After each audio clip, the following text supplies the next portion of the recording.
Hello friends, I am Dr. Amarjit Kaur.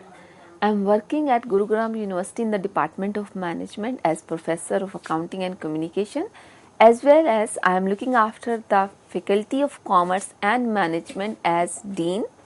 I am Director of one of the centers, Excellence Centers at University.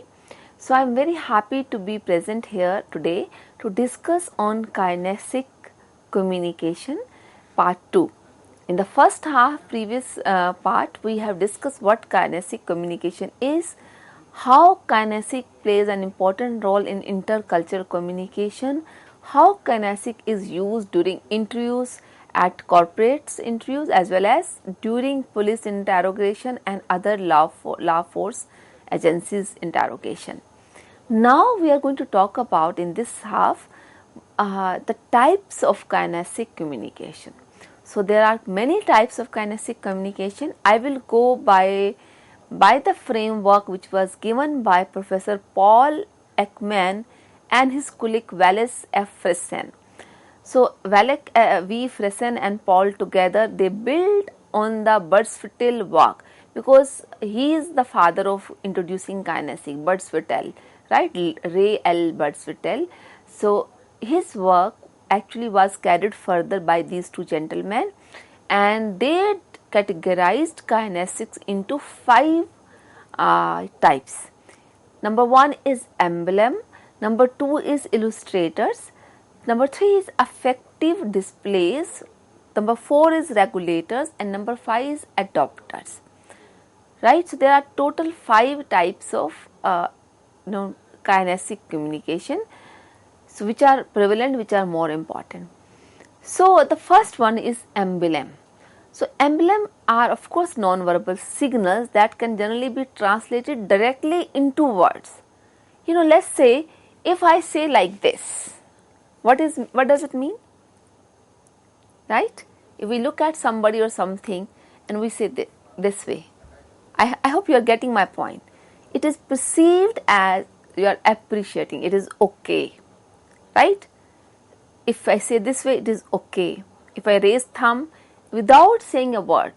So this is something, there are a couple of such signals which are actually accepted in the same way across the world. So they are gestures, emblems are basically gestures that have a specific agreed upon meaning.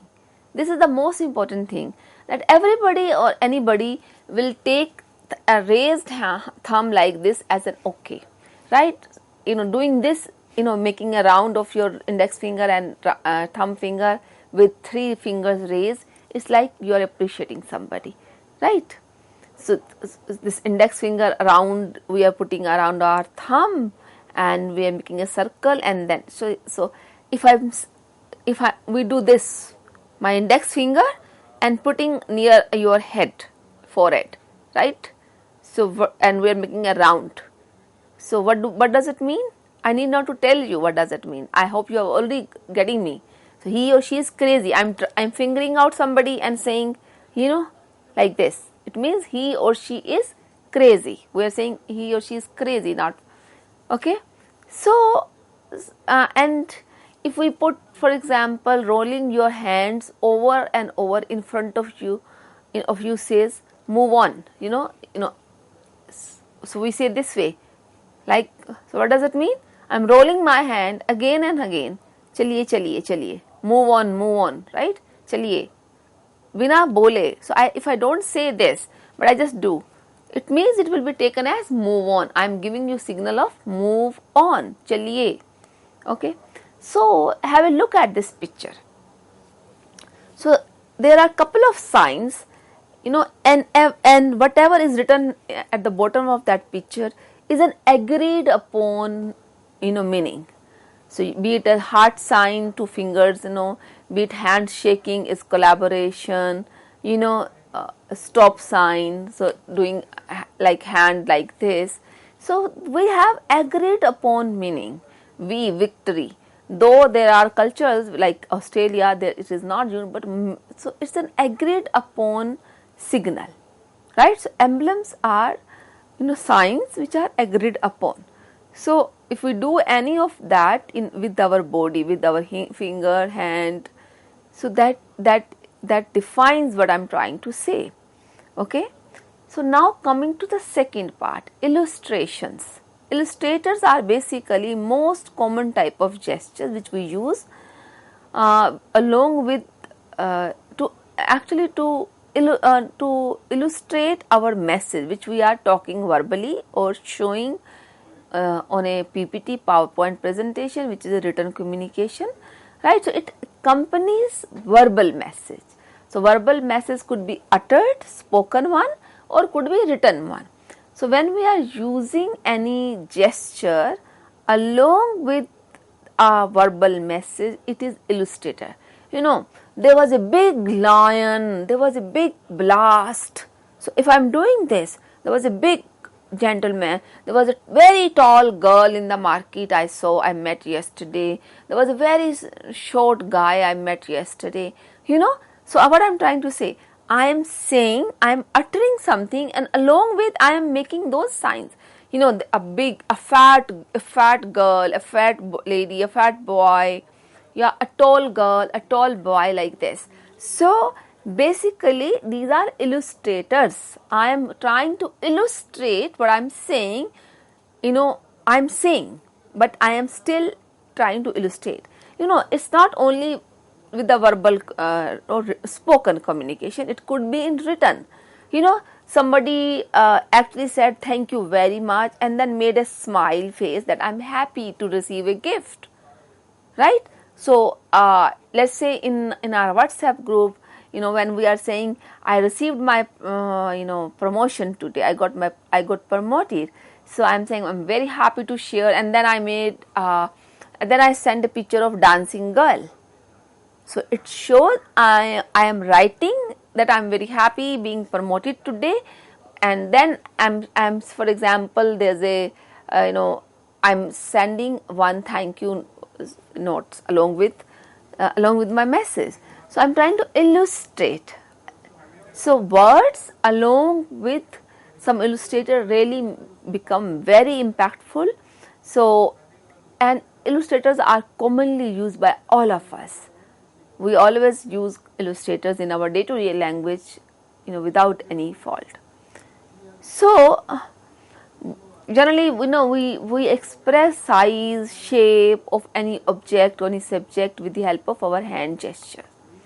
Okay, so let's, in this picture, this gentleman is showing that something is big, right? So that's how we express it in our communication.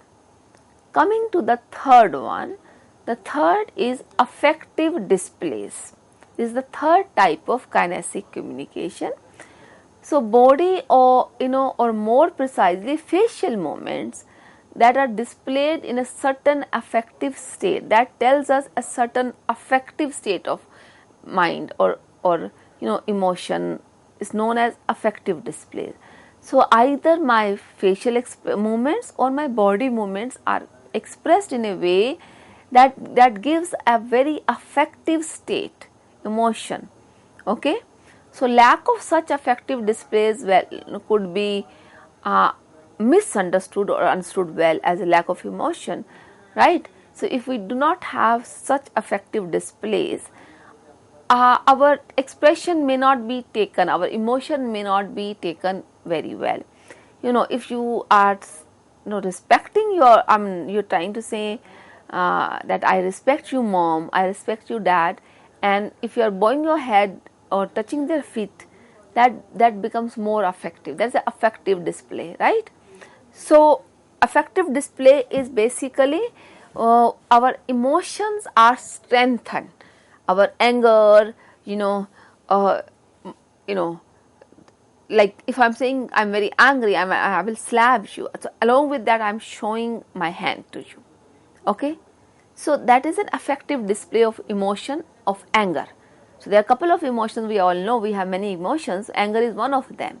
I'm very happy. I love somebody, and I'm just I'm trying to love somebody in the sense I'm saying that I love you to my kid or to my husband, and then I'm I'm just getting close to the person I'm saying that I love you, that makes a difference, right?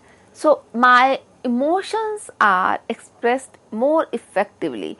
That gives a certain state, a certain affective state of emotion if we use such displays, such facial expressions, such moments.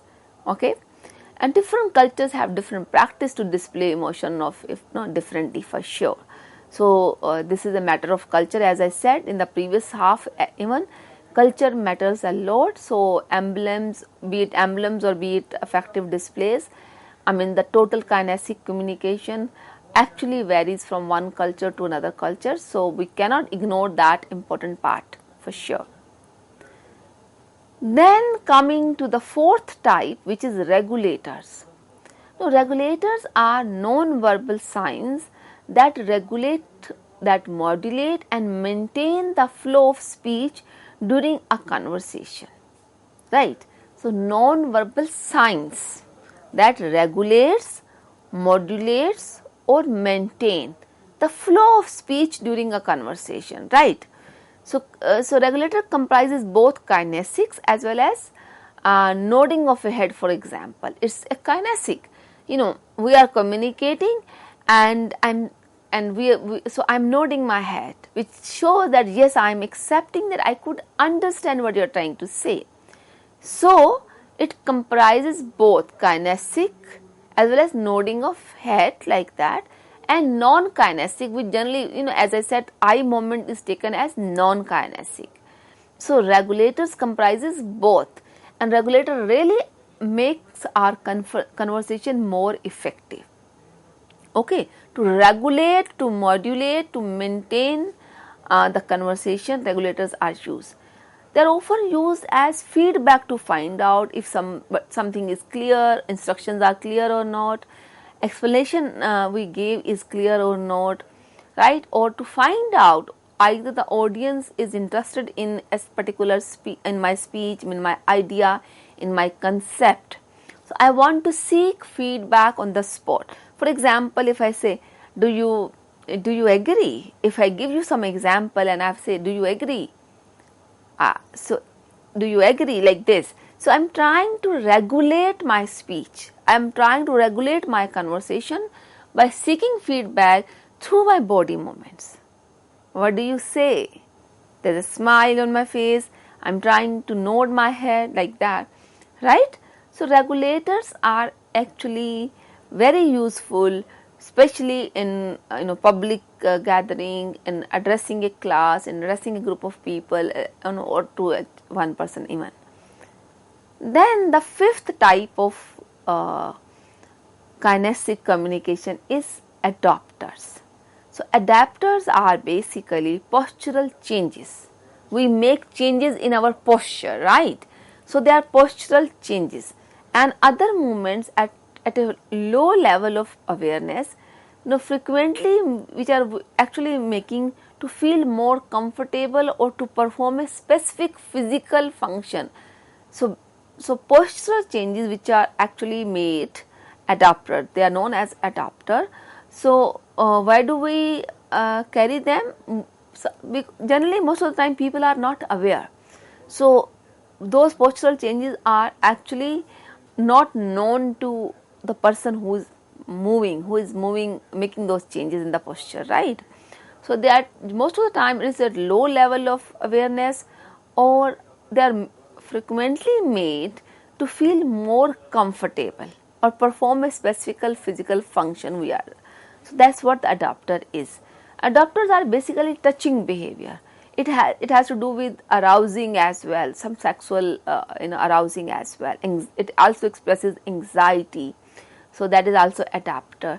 So movement that indicates internal state of mind. It could also express or convince or convey anxiety within somebody, right? So it's a touching behavior.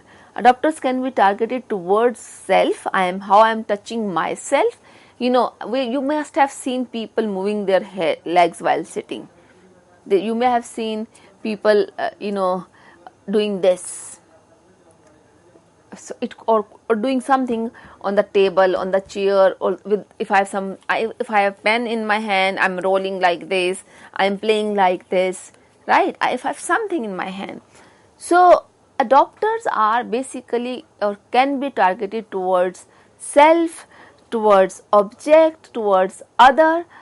It could be anything, okay, but basically they are conveying, they are through touch behavior, and that is conveying your state of mind.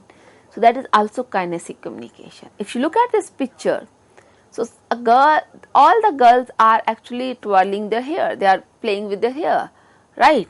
But that twirling is different in all the 5-6 pictures. If you look carefully from the top to the bottom, few pictures, one picture somebody is thinking seriously, another picture somebody just excited, seems to be excited, some seems to be happy, another picture there seems to be some sexual arousal, some kind of that feeling is there. So basically adopters are showcasing or expressing your feeling, your state of mind, exactly what is going on. Okay, so these were the 5 types of kinesic communication. Now let's discuss these importance of kinesic at a workplace. Now as you know, kinesic involves 5 different types. So be it emblem, be it illustrator, be it displays, affective displays, regulators, adopter. So everything actually involves body, right? Body movements. So one really needed to be very careful at a workplace. A workplace could be your own office, your own shop, or a corporate where you are working at. Okay. So be mindful of your body movements. How embarrassing it would be for a woman to watch a man just moving, who is sitting at his seat in an office and just shaking his legs. It's really embarrassing for a female, a person of opposite gender. I don't think I'm biased, but I'm just discussing with a very broad mind, broad views, that this is how, for most of the girls, it would be embarrassing to see a man doing that regulation, that body movement. Another thing is, we shouldn't be, if I'm saying sorry with a polite tone, we should make sure that my body movements are also polite. That's the importance of studying kinesics, so studying that how I am behaving, how you are behaving, how she is behaving. That's the study. If I'm studying somebody's body movements during communication, so it's very, very useful. Just imagine one smile. Smile is also body movement, right? It's a learned one. It's just something we didn't learn actually. It's something which comes up with us at the time of at our birth itself. Smile, crying. These are the natural signals we give to others. Okay. So the point I'm making is this, that we should be very careful about these emblems, gestures which have agreed upon meaning, but there could be exception. As I said, Australia. Same way, we have to be careful that if we use emblem along with what we are trying to say, people may take an offense, may get irritated. Once I was driving and somebody was actually driving very crazy, so I did not stop. I didn't do anything, but what did I do?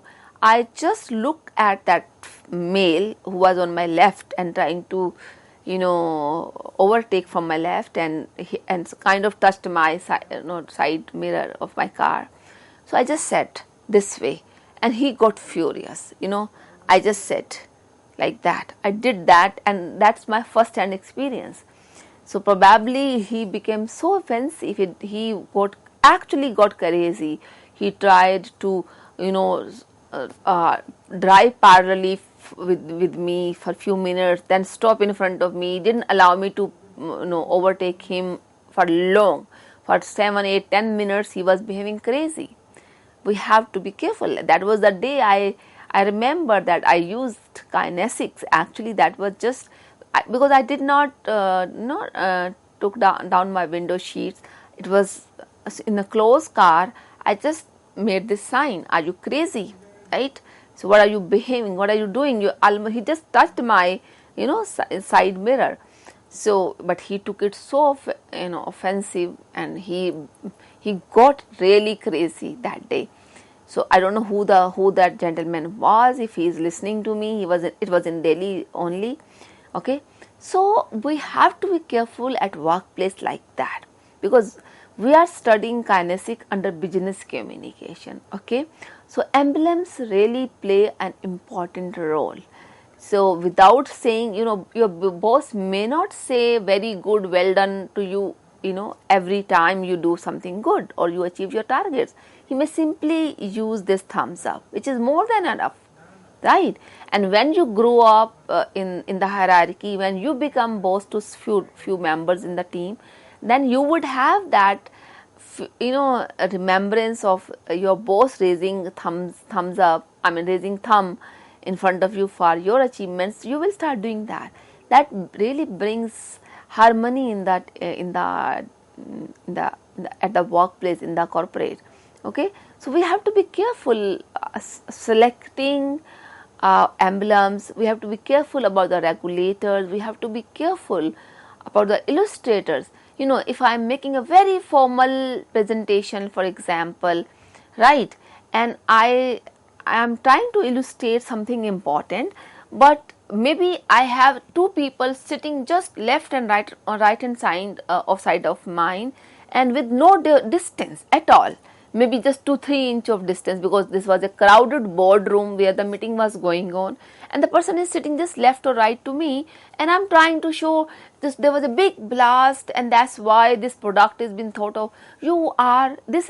This is not social etiquette. This is against the social etiquette, because if I open up my hand like this, and my elbows will almost go to the person who is sitting left or right to me, right? So we know exactly, but if I'm in a public speaking and there's enough space, so we will talk about this space management in future lecture. I have to be careful that I am using kinesics, I am using body movements, but be mindful about the surroundings. Be mindful about is it a formal meeting? With your friends, you may be laughing like this, clapping like a crazy person. Fine, absolutely fine. You may be sitting, so close to your friend and would be using any kind of body movement, but at a workplace, you have to be mindful. So be very selective, be careful about your body movements at a workplace, during meetings, during presentation especially. Okay, so another point is about the effective displays, those facial movements, as we said. So how should we be careful at a workplace? That's what we are discussing, right? So you need to study the culture. Are you working in a multinational company, or are you working at a national company, at a small company, a local company? You have to be careful, mindful, because if you are working in a multinational company, different affective displays are interpreted differently in different different workplaces. Your boss could be an Australian, could be an American, could be a Chinese person. He or she could be from any continent of the world.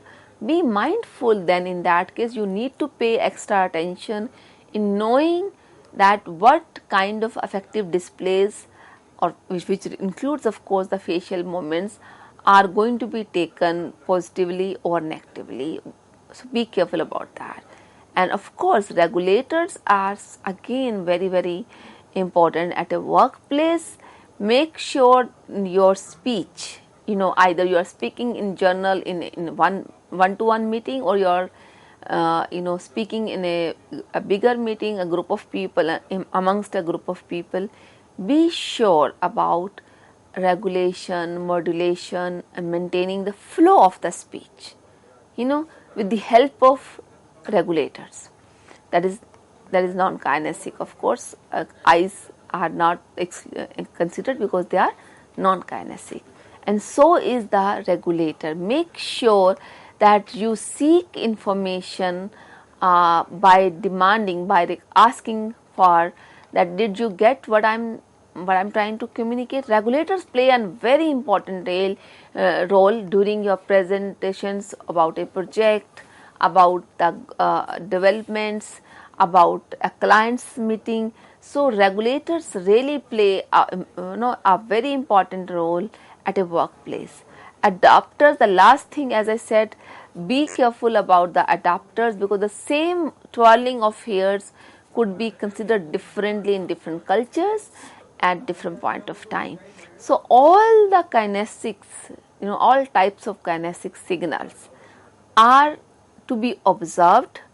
As I said, there are certain kinetic signals which are unwitted, which we learn by birth, right? But there are many of kinetic signals which can be learnt gradually over time. And make sure that you are mindful of your action, you are mindful of your body movements, of your facial expression, your gesture, your sitting posture, your walking posture, everything, because the other person will perceive you as at one type of personality or the B type of personality basis on how you carry yourself, including your kinesics, right? So what kind of kinetic language, signals you are giving to the person. So I hope you could understand about types of kinesics. I hope you could understand that how important it is to be mindful about kinetic language at workplace. I should not be using the word language with kinesics because it is not a language for sure, but kinesics in itself is a study of your body movement. So be mindful about your body movements, which is kinesics, at your workplace, in your personal life. It is going to help you for a better living. Thank you very much for being with us. Thank you.